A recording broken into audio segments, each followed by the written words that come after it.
కొందరి రాతలు పుస్తకాలలోనే బాగుంటాయి, కానీ నిజ జీవితంలో మాత్రం కాదు. వాటిని తలరాతలంటారు. ప్రశ్నిస్తే శత్రువు అవుతావేమో, ప్రశ్నించకుండా ఉంటే బానిస అవుతావు. గుర్తుపెట్టుకో, బానిసగా బ్రతకడం కంటే శత్రువుగా ఉండడమే మంచిది. మనసుల మధ్య దూరం అంటే కానరానిది, చేరుకోలేనిది అని కాదు, చెరిపేయలేనిది అని. ఒక స్త్రీ, ఆమె ఎప్పుడూ తాజ్మహల్ కోరుకోదు. గౌరవం, ప్రేమ మరియు మానసిక ప్రశాంతతను ఇచ్చే వ్యక్తిని కోరుకుంటుంది. నీ మనస్సు ఎప్పుడు గాయపడుతుందో నీ మెదడు అప్పుడే ఆలోచించడం మొదలు పెడుతుంది. ఒంటరిగా కూర్చుని నీతో నువ్వే హాయిగా మాట్లాడుకో. నటించే మనుషులతో కలిసి ఉండడం కంటే అది 100 రెట్లు మంచిది.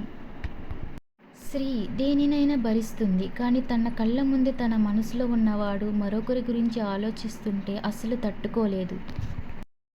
నీకు కుదిరితే ఒకరి సంతోషానికి కారణం కావాలి, కానీ ఒకరి కన్నీళ్లకు కారణంలా మారకు.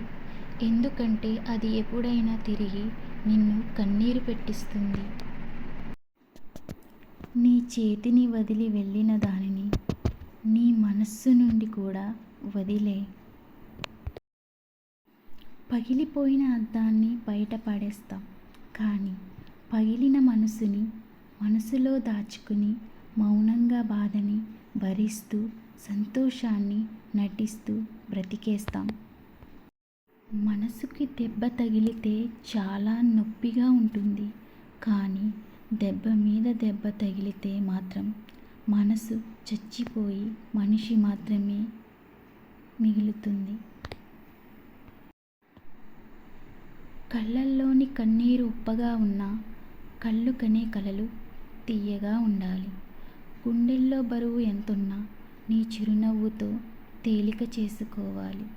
మదిలో మదించే బాధలెన్నున్నా మన అనే మనిషితో పంచుకోవాలి. ఒంటరితనానికి నిశ్శబ్దం తోడు అయినప్పుడు వచ్చే ప్రశాంతత బహుశా ఊపిరి ఆగినా రాదేమో కదా. ప్రేమలో ఎవరో ఒకరు మాత్రమే పిచ్చిగా ప్రేమిస్తారు. బహుశా నా ప్రేమలో అది నేనే కావచ్చు.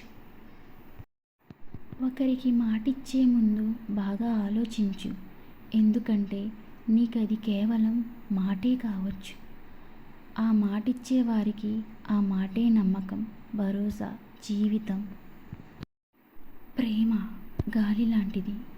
నీవు అనుభవించగలవు, కానీ చూడలేవు. నీతో అవసరం లేకుండా నిన్ను ఎవరు ఇష్టపడరు.